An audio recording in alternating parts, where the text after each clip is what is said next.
자, 오늘은 채권 발행 시장에 대해서 한번 살펴볼게요.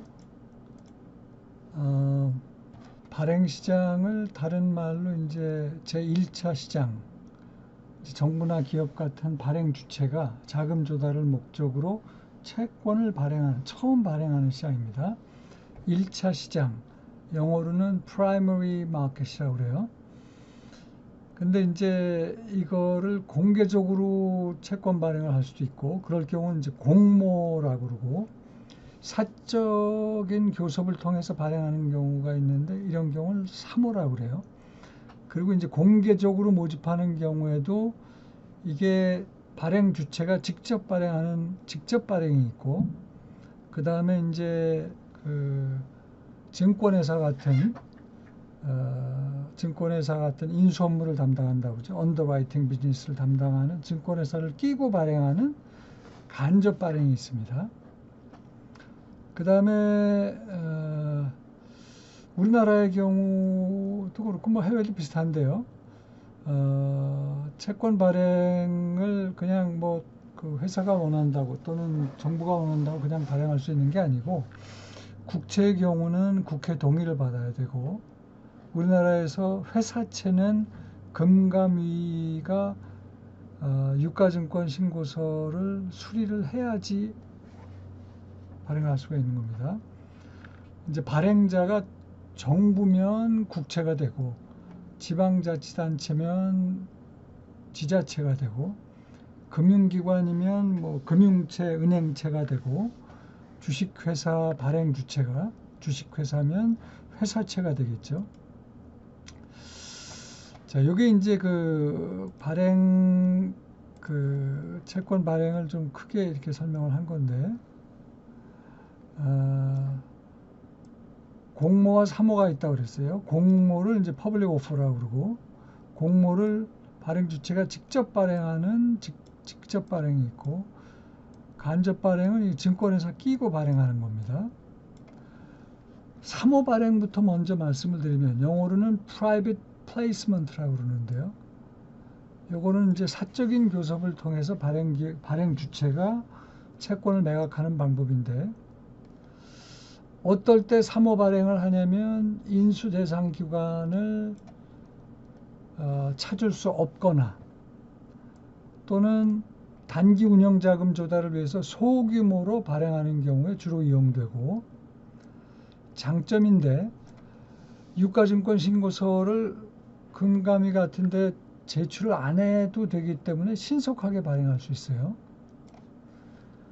근데 이제 단점은 공모 발행보다 높은 금리로 발행을 하게 됩니다.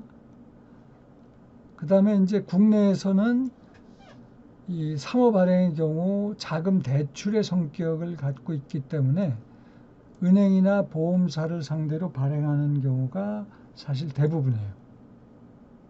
자, 이게 사모고, 이제 훨씬 중요한 공모의 경우, 퍼블릭 오퍼는 직접 발행과 간접 발행이 있는데, 직접 발행은 매출 발행과 경쟁 입찰 발행이라고 그랬어요.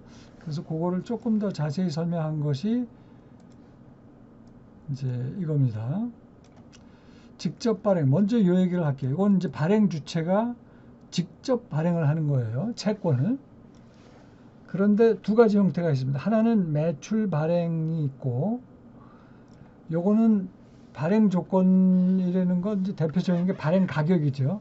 발행 가격을 픽스를 한 다음에 그 가격으로 팔 수 있을 때까지 파는 거예요. 그게 매출 발행이고, 경쟁 입찰 발행은 발행 조건, 대표적인 게 발행 가격, 이거는 몰라. 그렇지만 발행 규모, 발행 액수는 알아요.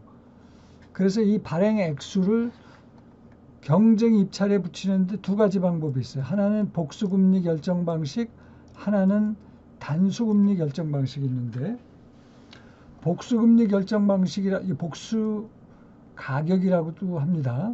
영어로는 컨벤셔널 옥션이라고 그러고, 단수금리 또는 단수 가격, 요거는 더치 옥션이라고 그러는데,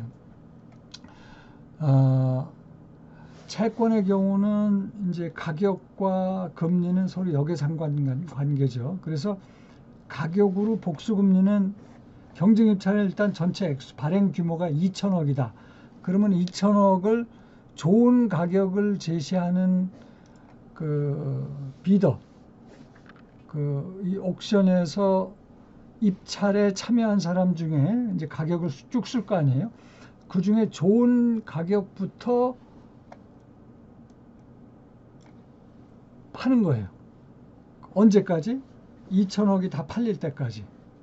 그러니까 입찰자는 서로 다른 가격으로, 복수의 가격으로 입찰을 하게 되는 게 바로 복수금리 결정 방식이고, 단수금리 결정 방식은 더치 옥션이라고 하는데, 요거는 제가 구체적인 예제로 저 PPT를 다시 하나 만들게요. 단수금리 결정 방식은 일단 2천억의 입찰 참여를 쭉 하잖아요. 그 중에서 2천억이 이제 제일 높은 가격부터, 가격으로 그렇고 금리로는 낮은 금리부터 이제 빠져나가는 겁니다. 그래서 2천억이 다 소진되게 하는 그 마진에서의 그 가격으로 전체 입찰자가 사가는, 요게 단수금리, 단수가격 결정 방식입니다. 더치 옥션이에요. 우리나라의 경우는 그 회사채, 그러니까 주식회사가 발행하는 매출 발행은 없습니다. 그래서 매출 발행에 의한 사채 모집은 허용하지 않고 있고, 특수채나 이제 공공기관이 발행하는 거죠. 한국은행이 발행하는 통화안정증권의 경우 매출 발행을 허락을 하고 있고, 대부분의 직접 발행은 경쟁입찰이다, 이렇게 생각하면 돼요. 경쟁입찰의 복수금리, 단수금리는 제가 유튜브를 또 하나 만들게요. 그 다음에 이제 간접 발행은 증권회사를 끼고 하는 건데, 이게 총액 인수, 잔액 인수, 위탁 모집이 있습니다. 세 가지가 있어요. 증권회사를 끼는데, 여기서는 총액 인수가 이제 제일 일반적인 방법이죠. 총액 인수는 뭐냐? 증권회사가 발행 업무의 일체를, 그 이제 인수기관이죠. 인수기관이 맡아서 처리함과 동시에 일단 발행 총액을 인수기관이 그냥 떠안는 거예요. 그러니까 발행 주체 입장에서는 제일 편하죠. 그러니까 만약에 2천억을 팔고 싶었는데 2천억을 못 팔 위험이 없어요. 왜냐하면 인수기관이 2천억을 중간에서 다 떠안으니까. 그리고 그 위험도 인수기관이 다 떠안기 때문에 발행 비용이 제일 비싼 게 이게 총액 인수입니다. 그럼에도 불구하고 발행 주체 입장에서는 제일 확실하게 채권을, 원하는 만큼의 채권을 팔 수 있기 때문에 제일 많이 쓰는 방법이 바로 총액 인수 방법이에요. Firm Commitment Offer입니다. 그 다음에 이제 Standby Offer라고 하는 이 잔액 인수는 뭐냐면, 일단 발행 업무 일체를 인수기관이 떠안는데 발행회사의 명의로 채권을 모집, 매출하는 거예요.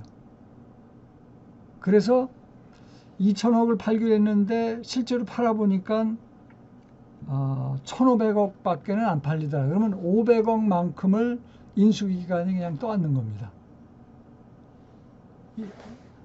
그 총액인수랑 차이점은 알겠죠? 총액인수는 일단 인수기관이 떠안아서 그 떠안은 거를 팔기 때문에 발행 주체 입장에서는 위험이 하나도 없는 거고, 잔액인수는 발행 주체의 명의로 파는 거예요. 그런데 안 팔린, 시장에서 안 팔린 액수만큼 인수기관이 떠안는 겁니다. 위탁 모집은 Best Effort Offer라는 건데, 그러니까 이쪽으로 갈수록 제일 인수기관이 약한 정도로 개입을 하는 겁니다. 위탁 모집은 인수기관이 도와주긴 하는데 발행회사의 대리인 자격으로 이렇게 조언을 주는 식이에요. 그래가지고 만약에 2천억 팔기로 했는데 한 500억이 안 팔렸다. 이거는 발행 주체가 떠안게 되는 겁니다. 그러니까 비용으로 따지면은 위탁 모집이 제일 적게 들고, 그 다음 잔액 인수, 총액 인수가 제일 발행 비용이 많이 드는 방법이에요. 간접 발행으로. 간접 발행은 인수기관, 즉 증권회사가 중간에서 도움을 주는 겁니다. 근데 그럼에도 불구하고 제일 비싼 이 총액 인수가 제일 그 대표적인 보편적인 간접 발행의 방법이다 이거죠. 그리고 이제 그 인수기관도 주관 회사가 있고 이제 인수 회사가 있고 이렇게 나뉘는데, 주관 회사는 인수 회사를 대표해서 총괄하는 주체입니다. 우리나라의 경우는 이제 증권회사와 산업은행이 주관회사 자격을 갖고 있고요. 주관회사와, 그러니까 인수회사의 대표가 이제 주관회사인 거고, 인수회사는 1차적으로 이게 이제 그 도매 시장으로 생각하면 돼요. 그래가지고 1차적으로 그 발행 주체가 발행하는 채권을 떠안는 그런 회사로 보면 되는데, 우리나라의 경우는 증권회사와 산업은행이 인수회사 자격을 갖고 있고, 그 다음에 이제 이 발행 시장의 소매 시장 역할을 한다고 그럴까요? 불특정 다수를 대상으로 발행 주체가 발행한 채권을 파는 기관이 이제 판매회사인데, 이들은 인수단과 달리 할당된 채권을 매각함으로써 일정한 수수료를 받습니다. 그리고 이제 판매회사의 경우는 채권 매각과 관련해서 법적인 전혀 구속을 받지 않고요.